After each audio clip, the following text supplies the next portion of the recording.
Hello and welcome to 5 at 5 on Sports Today. Plenty to tell you, plenty to talk about. But first, take a look at what Irfan has to say to us.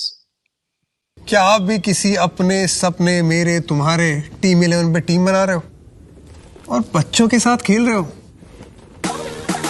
हमारे साथ खेलोगे? House पे खेलो legends के साथ. हमें हराओ और जीतो double cash. Log on to houseit.com and win real cash. Hello and welcome to 5 at 5 with me, Boria Majumdar. First things first, Australia calling off their tour, postponing rather of their tour of South Africa, which was supposed to happen end of the month. The Australian team was supposed to depart on February 25th. After much deliberation, Cricket Australia has decided to postpone the tour given the COVID situation currently in South Africa. The new variant, the South African variant, has made the tour impossible to go on at this point in time. And because of health and safety reasons, very, very understandable and very justified as well, Cricket Australia, after much thought, has decided not to go ahead with this tour. That's the first and most important news point coming at this point in time. What does this mean?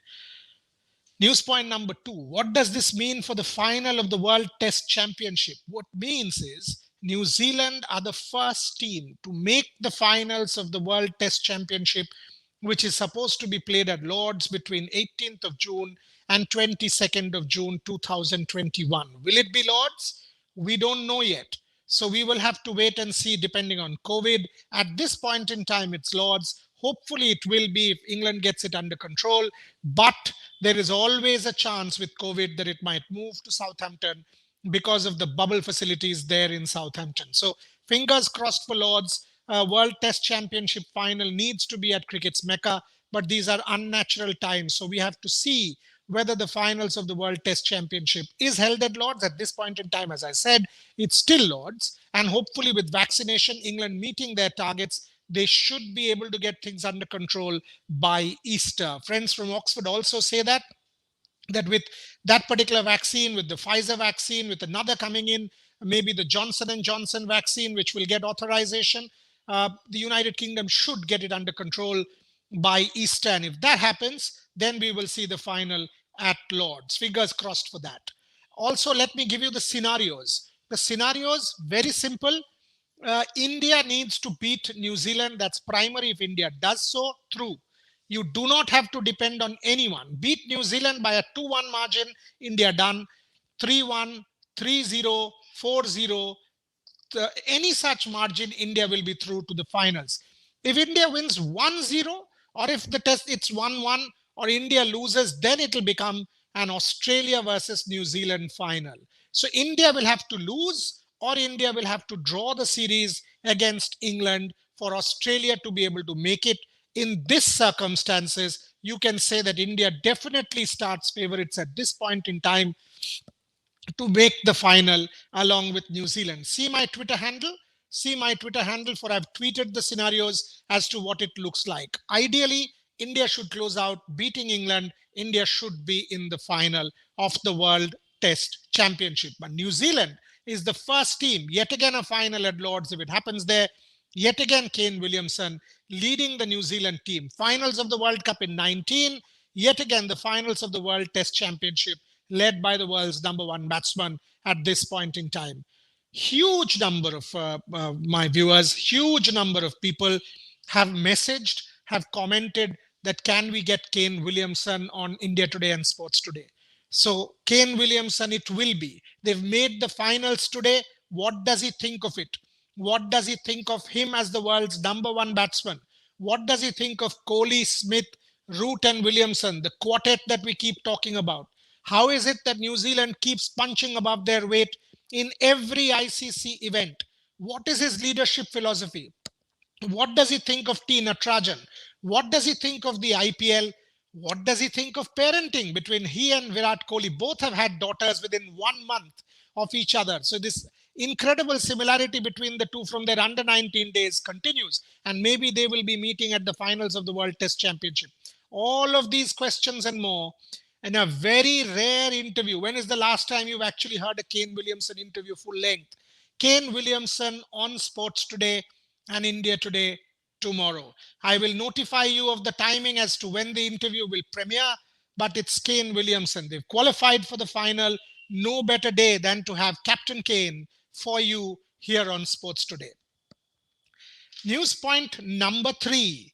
VVS Lakshman, in a very rare, interesting interview rather, spoke extensively about the Indian win in Australia and about the England series. Says Rishabh Pant will now be a transformed cricketer after his Sydney knock and the Brisbane knock. Also said that Shubman Gill will probably be the most talked about Indian batsman, world batsman in the next few years. Said twice in his life, VVS Lakshman has cried. One time, 2011 World Cup win, because that was always an aspiration for Lax. And what a great cricketer he was. He wouldn't win it. He knew it by then. And he felt that that was one ambition that will not be fulfilled. And the second time, he always wanted to beat Australia in a test series. Came very close under Saurav Ganguly in 2003-04. This time round under Virat and Ajinkya, India finally achieving that impossible thanks to that young team. You know, Rishabh Pant, Washington Sundar, Mohammad Siraj, of course, Cheteshwar Pujara, Rohit Sharma, and that whole flock, Ravichandran Ashwin, Ravinder Jadeja, all of them, Shardul Thakur.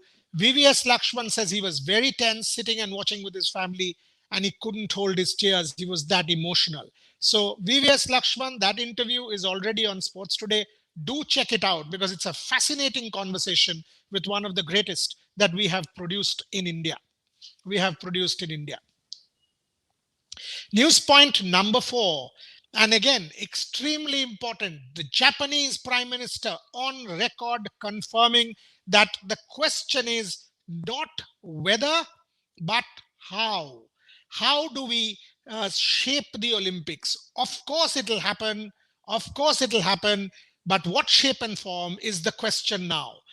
So Tokyo 2020 ala 21, surely to go ahead despite COVID, absolutely despite COVID. But the point is, how and what shape with the Olympics take is what the Japanese Prime Minister has said. And he is working, the Japanese establishment is working extremely closely with the International Olympic Committee to ensure that it is a safe Olympics for everybody. Media and the rest of the obviously the athletes and the rest of the people. Whether there'll be fans or not, we don't know. We've got to wait till spring. But the Prime Minister has more or less made it clear now that the Olympics of Tokyo will indeed go ahead. Question in what shape and form, so that we have to wait and see. But the massive announcement coming today that it will happen. And the last news point, on our India-England storytelling news point, let me tell you a very important story about one of the greatest wins. And I'm not telling you these stories based on a sequence. I'm just telling you based on sort of personal favorites. By the way, this is the 50th anniversary of the 1971 win over England. And 1971 and 2021, according to me, are the two greatest series wins. The only series win that will compare, according to me, to the 2021 win is the England victory of 1971 against all odds. Never had we beaten England in England. Never had we beaten them, leave alone at the Oval. At the Oval, we had lost 15 of our 19 games. And just like the Gabba, it was Fortress England for England in many ways. And India won there. Interestingly, an elephant did come to the Oval from the nearby Chessington Zoo. So in real terms, I can show you the photograph at some point in time on Sports Today. Central London, an elephant came from the nearby Chessington Zoo to the Oval on Ganesh Chaturthi day, which the Indians considered a very, very good omen. And thereafter, India went on to script history, beating England in England for the first ever time. And that meant India had beaten the West Indies and England in a matter of 4 months. Something Sunil Gavaskar says is one of the highest points of his life and career. And the only thing that comes close and perhaps matches it is the 1983 World Cup. It will forever remain one of the greatest ever moments in the history of Indian cricket. And between Gautam Bhattacharya and I, we've just completed our book on 1971, which is going to go to press very shortly. So 50th anniversary of 1971 this year. We've finished our book. Incredible amount of research has gone in. I hope you guys will like it when it comes out. But as I said, that elephant at the Oval, can you imagine in central London, an elephant coming from a nearby zoo to a cricket ground? And it was Ganesh Chaturthi day, and the Indians considered it a very, very good omen. That's all I have for you today at 5 at 5. But importantly, ring the notification bell, subscribe to the platform. Tomorrow, one of the biggest interviews that we have done on Sports Today, legend and role model, Captain Kane Williamson, for you all on Sports Today. It's a half an hour long interview. Kane has spoken his mind. Come there, watch the interview, all questions asked, and what a thorough gentleman this person is. They've qualified for the final, so we celebrate Kane Williamson and pick his minds on all things from New Zealand's ICC tournament record to Virat Kohli and to fatherhood. Do watch that tomorrow, which will premiere on Sports Today. Thank you very much for watching.